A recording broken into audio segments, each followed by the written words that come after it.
महाराष्ट्रातील सत्य घटना आपण पाहत आहोत। महाराष्ट्रनगरला गेली कित्येक वर्ष याच पद्धतीने पाणी भरत आहे। प्रत्येक लोकप्रतिनिधी निवडून येतात, परंतु इथल्या लोकांच्या समस्यांकडे कोणी लक्ष देत नाही। आज आपण फिरत आहोत महाराष्ट्रनगर टेनिस असोसिएशनच्या इथे। काल रात्री सुद्धा जो पाऊस झाला होता त्या पावसामध्ये कमीत कमी लोकांच्या छाती एवढे पाणी भरलं होतं। लोकांच्या प्रचंड नुकसान झालेलं आहे। आज आम्ही सुद्धा आमच्या कार्यकर्ते घेऊन आलो तरी आज पाहत आहात आपण पूर्ण महाराष्ट्रनगर पूर्ण जलमय झाला आहे। येथील समस्येसाठी महानगरपालिकेने नालाबाधित लोकांचे स्थलांतर अजून केलेलं नाही। हे स्थलांतर झालं असतं आणि हा नाला बनला असता तर ही परिस्थिती आज उडवली नसती। तरी माझी प्रशासनाला आणि सर्व लोकप्रतिनिधींना विनंती आहे की या लोकांच्या प्रश्नाकडे आपण जाणीवपूर्वक लक्ष देऊन त्यांची समस्या लवकर सोडवावी। दादा काय बोलशील, आम्ही बोर्ड बनवले आणि बोटीचा काय फायदा झाला की नाही? खरोखर तुम्ही बोर्ड बनवलं ही खूप चांगली गोष्ट आहे। कारण अत्यावश्यक सेवेसाठी जर एखाद्या माणसावर जर अतिप्रसंग आला त्याला इथून बाहेर काढण्यासाठी ही बोट अत्यावश्यक असते। तुम्ही या बोटीतून काही लोकांना बाहेरून काढले आहेत, त्यामुळे तुम्ही जे बोट बनवली त्याबद्दल तुमचं कौतुक करावं थोडं कमी आहे। आणि गेले 1 महिने आम्ही बोट बनवून ठेवलेली, कारण आम्हाला माहीत आहे आमच्या इकडे कोणी लक्ष देत नाही। त्यामुळे आम्हाला अशी काही परिस्थितीमध्ये आम्हाला असं काहीतरी करायला लागतं। त्यामुळे फक्त आम्ही बोट बनवून ठेवलेली। आम्हाला वाटलं नव्हतं की असाही या बोटीचा आम्हाला वापर होईल। आपत्कालीन वेळेस बोट खरोखर कामकाज चांगलं आहे। मी अभिनंदन करते। मी काय म्हणतो की तर आम्हाला प्रशासनाने नाही लक्ष दिलं नाही।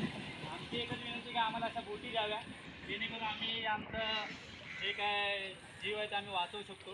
तर ती तरी प्रशासनाने आमच्या लोकप्रतिनिधी लक्ष दिलं नाही तर महाराष्ट्र नगरपालिकेतर्फे अशा बोटींचं वाटप आम्ही करू। काळो होणार, चेहऱ्यावर काळो घेणार।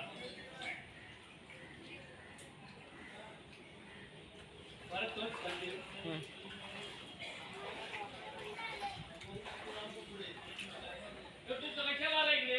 माझी प्रशासनाला आणि लोकप्रतिनिधी विनंती आहे आपण लवकर या लोकांचं स्थलांतरण करावं, या लोकांना न्याय मिळवून द्यावा। अन्यथा महाराष्ट्र नगरपालिकेतर्फे स्थानिक लोकांसाठी अशा बोटीचे वाटप करण्यात येईल। लवकर नाही, याच्या आधी पण या ठिकाणी एक आंदोलन घेण्यात आलं, मात्र त्या आंदोलनाचा काही फायदा झाला नाही हे असं आम्हाला दिसून आले। त्या आंदोलनाबद्दल अजून आम्हाला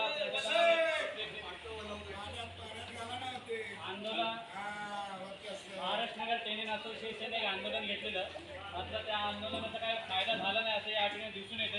ती लेबर लोक होती, फक्त दाखवायसाठी चला आता पाहिजे आमच्या आता उतरू शकता आपण। बोटाबद्दल पाहिजे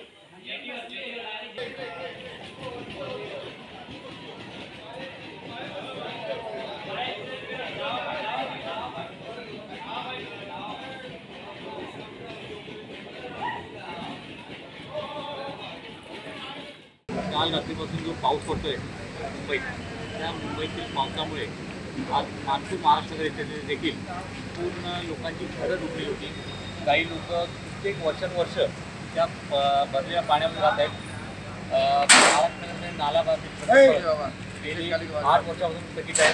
तो जर प्रकल्प झाला असता तर नाल्याचं पाणी व्यवस्थितरित्या निघालं असतं आणि मोठा नाला बंद असता तर ते पाण्याचा वाव मिळाला असता।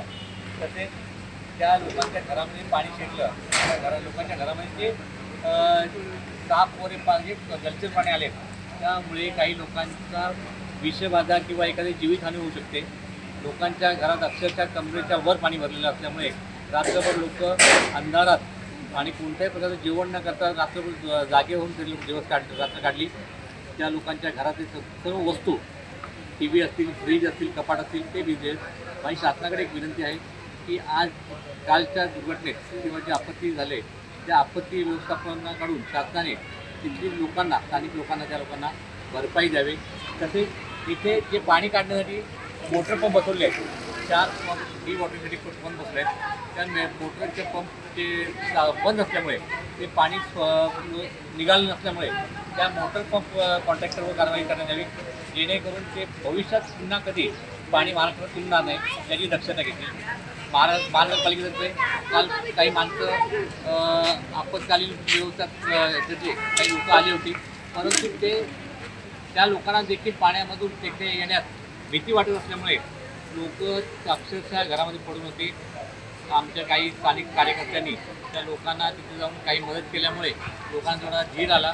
अन्यथा लोक अक्षरशः त्यांना वाटतं की आम्ही मुंबईच्या बाहेर कुठे राहतो की काय असं त्यांना वाटतं. आणि त्या लोकांना लवकरात लवकर शासनाकडून मदत मिळावी आणि ही आमची मंत्र्यातर्फे हात जोडून त्यांना विनंती.